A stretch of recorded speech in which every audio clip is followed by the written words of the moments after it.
എല്ലാവരും ഇങ്ങോട്ട് നോക്കി. കോൺഗ്രസിനെതിരെ നിങ്ങൾ ഏതൊക്കെ കൊലപാതകങ്ങൾ ആരോപിച്ചിട്ടുണ്ടോ ആ കൊലപാതകങ്ങൾ തെളിയട്ടെ. ഞങ്ങളുടെ ഏതെങ്കിലും നേതാക്കന്മാർ ഇതിനകത്ത് ഗൂഢാലോചനയിൽ പ്രതികളാണോ? ഇവർ ആരോപിക്കുന്ന പോലെ ഇവരുടെ പോലീസ് അന്വേഷിച്ച് തെളിയിക്കട്ടെ.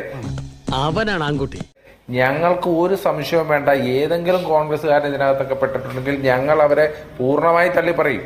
അതിനകത്ത് ഒരു സംശയം വേണ്ട. നിങ്ങളത് തെളിയിക്കുക. നിങ്ങൾ CBIനെ കൊണ്ടുവരികയോ ക്രൈംബ്രാഞ്ചിനെ കൊണ്ടുവരികയോ സുപ്രീം കോടതി പോവുകയോ എന്ത് വേണമെങ്കിലും നിങ്ങൾക്ക് ചെയ്യാമല്ലോ. പടച്ചവനെ തീവണ്ടിക്കാണല്ലോ തല വെച്ചത്. നിങ്ങളത് തെളിയിച്ചോളൂ. ഇപ്പോ കേന്ദ്ര അന്വേഷണ ഏജൻസി CBI നിങ്ങൾക്ക് മാത്രം ഇപ്പോ നിങ്ങൾ പറയുന്ന ന്യായഗതി വെച്ച് നിങ്ങൾക്ക് മാത്രമല്ലോ കോൺഗ്രസിനും എതിരാണ്. അപ്പൊ അങ്ങനെയാണെങ്കിൽ നിങ്ങൾ CBI കൊണ്ടുവന്ന് ഈ കേസുകളൊക്കെ അന്വേഷിപ്പിക്കുന്നത് നിങ്ങൾക്ക് നിയമപരമായി കേസിലായിട്ട് പോകാമല്ലോ. അപ്പൊ തുടങ്ങിക്കഴിഞ്ഞല്ലേ? ഞാൻ പറയാൻ വന്ന കാര്യം ഇതാണ്. ശ്രീ റാഷിദ്, നിങ്ങൾ ഒരു കാര്യം ആലോചിക്കും. ഇവിടെ ജയേന്ദ്രൻ മാഷ് എന്തൊക്കെ കാര്യങ്ങളാണ് പറയുന്നത്. ഈ ന്യായീകരണത്തിന് അല്പം സ്റ്റാൻഡേർഡ് വേണം എന്നുള്ളതാണ് എനിക്ക് പറയാനുള്ളൂ. ഇപ്പൊ അദ്ദേഹം എന്താ പറയുന്നത്? സിംഗിൾ ബെഞ്ച് വിധിയെ ഡിവിഷൻ ബെഞ്ച് സ്റ്റേ ചെയ്തു. എന്താ സ്റ്റേ ചെയ്തത്? അതിന്റെ ചാർജ് ഷീറ്റ് സ്റ്റേ ചെയ്തു. പക്ഷെ CBI അന്വേഷണം തുടരാമെന്ന് പറഞ്ഞു. അതിൽ പിടിച്ചുകൊണ്ട് അദ്ദേഹം ന്യായീകരണം പറയാണ്. എത്ര വിരോധാഭാസമാണ്. അതായത് CBI അന്വേഷണം വേണമെന്ന് ആവശ്യപ്പെട്ടുകൊണ്ട് സിംഗിൾ ബെഞ്ചിൽ പോയി, അത് അനുവദിച്ചു. ഡിവിഷൻ ബെഞ്ചിൽ പോയി, സുപ്രീം കോടതിയിൽ പോയി. സുപ്രീം കോടതി CBI അന്വേഷണം ഉത്തരവിട്ടു. CBI അന്വേഷണം നടത്തി കുറ്റക്കാരാണെന്ന് കണ്ടെത്തി. ഇവിടെ വാദപ്രതിവാദങ്ങൾക്ക് ശേഷം കുറ്റം വിധിച്ചു കഴിഞ്ഞ ദിവസം പറയാണ് അന്ന് ഡിവിഷൻ ബെഞ്ചിൽ പോയ വിധിയെക്കുറിച്ച് സംസാരിക്കുന്ന ജയേന്ദ്രൻ മാഷിന്റെ ഒക്കെ ഒരു യുക്തിയെ അല്ലെങ്കിൽ ആ മനോഭാവത്തെ ഞാൻ എന്താണ് പറയേണ്ടത്? അവൻ ഓവർ സ്മാർട്ട് ആവാനുള്ള ശ്രമമാണ്. ഇനി അത് മാത്രമല്ല, കൊടിസുനിയുടെ കേസ് ഞാൻ വെറുതെ അല്ല ഇവിടെ പറഞ്ഞേ. ഇന്ന് പീതാംബരൻ എന്ന് പറയുന്ന ആ കൊടും ക്രിമിനലിനെ ആദ്യം കൈ കൊടുത്ത് ഗ്രീറ്റ് ചെയ്തത് ആരാണ് റാഷിദ്? ഗ്രീറ്റ് ചെയ്തത് ഇതേ കൊടിസുനിയാണ്.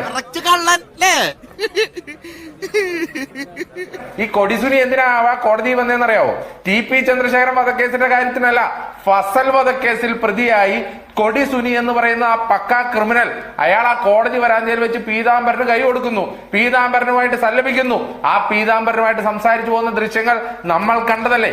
ആ കൊടിസുനിക്ക് വേണ്ടി ഈ കേരളത്തിലെ ഏറ്റവും പക്കാ ക്രിമിനൽ TP ചന്ദ്രശേഖരൻ എന്ന മനുഷ്യന്റെ മുഖത്ത് 51 വെട്ടി വൈകൃതമാക്കി കളഞ്ഞ ഒരു പക്കാ ക്രിമിനലിന് വേണ്ടി ഈ ജയേന്ദ്രൻ മാഷിനെ പോലുള്ള ആളുകൾക്കൊന്ന് ന്യായീകരിക്കാൻ നാണോ ഉളുപ്പോ അശേഷെങ്കിലും ഉണ്ടെങ്കിൽ അദ്ദേഹത്തിന് ന്യായീകരിക്കാൻ സാധിക്കുമോ? അദ്ദേഹം ഒരു സാങ്കേതികത്വം പറഞ്ഞുകൊണ്ട് ഒരു പരോള്, മനുഷ്യത്വത്തിന്റെ പരോള്. എന്ത് പരോളാ മാഷേ? ഇയാള് ഈ പരോളിൽ ഇറങ്ങിയിട്ട് ചെയ്തത് എന്താ? സ്വർണ്ണക്കടത്ത്. ചങ്കൂറ്റം വേണം കേട്ടാ. ക്രിമിനൽ കേസിൽ പ്രതിയായി 2 ക്രിമിനൽ കേസിൽ ഇതേ കൊടിസുനി പ്രതിയായിട്ടുണ്ട്. എന്നിട്ട് പറയാ തവനൂരിൽ വന്നിട്ട് 1 കൊല്ലം അയാൾ ആ തവനൂരിൽ വന്നപ്പോ അയാൾ മാന്യമായിട്ട് ജീവിച്ച അതുകൊണ്ടാണ് അയാൾക്ക് പരോൾ കൊടുത്തത്. എന്തെങ്കിലും നാണോ ഉളുപ്പ് ന്യായീകരണത്തിന്റെ സ്റ്റാൻഡേർഡ് ഉണ്ടെങ്കിൽ ജയേന്ദ്രൻ മാഷിന് അത് പറയാൻ കൊള്ളാമോ? ഏത് TP ചന്ദ്രശേഖരൻ വധക്കേസിലും ഫസൽ വധക്കേസിലും കേരളത്തിലെ പ്രധാനപ്പെട്ട ക്രിമിനൽ കേസുകളെ പ്രതിയായ ഒരു പക്ക കില്ലർ സ്ക്വാഡിന്റെ ക്രിമിനൽ ആ കൊടിസുനിയെ കുറിച്ച് ഇവിടെ ന്യായീകരിക്കാൻ വരുന്ന CPM-കാരെ കുറിച്ച് എന്ത് പറയാനാ? പൊതുവാൾജി എനിക്കിനെ ചോര കളക്കണ്ടട്ടാ. Cool down KRP, cool down. നമുക്ക് പിന്നെ നിയമപരമായി തന്നെ ഒതുക്കാം. അപ്പോ TP പീതാംബരനെ ന്യായീകരിച്ചില്ലെങ്കിലല്ലേ അതിശയുള്ളൂ. ഇതങ്ങ് പിണറായി വിജയൻ തൊട്ട് താഴേട്ട്, അത് ജില്ലാ സെക്രട്ടറി ആയാലും അത് ഈ ബാലേന്ദ്രൻ മാഷ് വരെയുള്ള CPM-ന്റെ ആടുകല്ലികളായാലും ഇവർക്ക് ഒന്നേ ന്യായീകരിക്കുക. കൊലയാളി പാർട്ടിയെ ഏത് വിധേനയും ന്യായീകരിച്ച് കൊലയാളി പാർട്ടിയുടെ കറ മുഴുവൻ നിങ്ങളുടെ കൈകളിൽ പെട്ടിട്ടുണ്ട് എന്ന് നിങ്ങൾ സമ്മതിക്കണം. ഇല്ലെങ്കിൽ പറയണ്ടേ, ഈ കേസിൽ ഈ കുറ്റവാളികൾ ഇന്ന് വിധിക്കപ്പെട്ട ദിവസം പോലും ഞങ്ങൾ ഈ കുറ്റവാളികളായവരെ പാർട്ടി തള്ളിപ്പറഞ്ഞ പിന്നെ പാർട്ടി ഉണ്ടാകില്ല എന്ന്. അപ്പൊ ഈ പാർട്ടിയുടെ അവസ്ഥ എന്താണെന്ന് നമുക്കൊക്കെ മനസ്സിലാകുന്നില്ലേ? RDPയുടെ തൊലി ഇരിക്കുകയാണ് ഉത്തമ. സഹിക്കല്ലാതെ എന്ത് ചെയ്യാ? റാഷിദെ, 2 ചെറുപ്പക്കാരെ രാഷ്ട്രീയ വിരോധത്തിന്റെ പേരിൽ പ്ലാൻ ചെയ്ത് പദ്ധതി ഇട്ട്, അതല്ല ഇവിടുത്തെ വിഷയം. ഈ CPM എത്ര നുണക്കഥകളാ പറഞ്ഞേ? ഇത് രാഷ്ട്രീയ വിരോധം മൂലമല്ല, വ്യക്തിവിരോധം മൂലമാണെന്ന് ആദ്യം പറഞ്ഞു. അതിവിടെ തള്ളിക്കളഞ്ഞു. കിട്ടുന്നതിലേക്ക് എനിക്ക് സന്തോഷമേ ഉള്ളൂ. ഇനിയും കിട്ടാൻ വേണ്ടി ഞാൻ പ്രാർത്ഥിക്കുന്നു.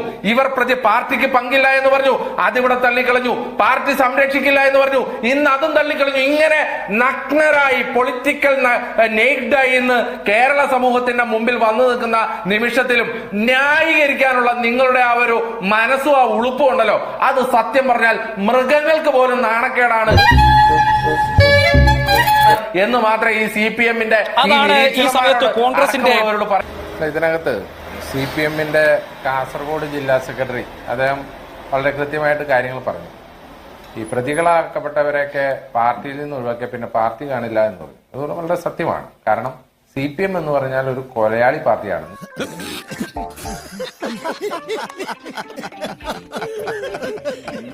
ആ കൊലയാളി പാർട്ടികളെയൊക്കെ ആളുകൾ ഈ പ്രതികൾ എന്ന് പറയുന്നത് ഈ പാർട്ടി ഭാരവാഹികളാണ് എന്നുള്ളത് പറയാതെ പറഞ്ഞതാണ് ഈ CPM-ന്റെ ജില്ലാ സെക്രട്ടറി.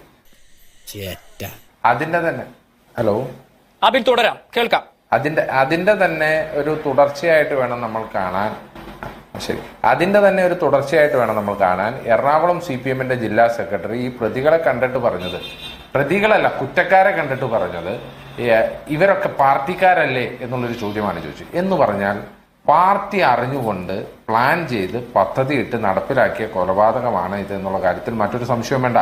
ഇനി രക്ഷയില്ല. തിന്ന ബിരിയാണി പോലും ദഹിച്ചു പോയി.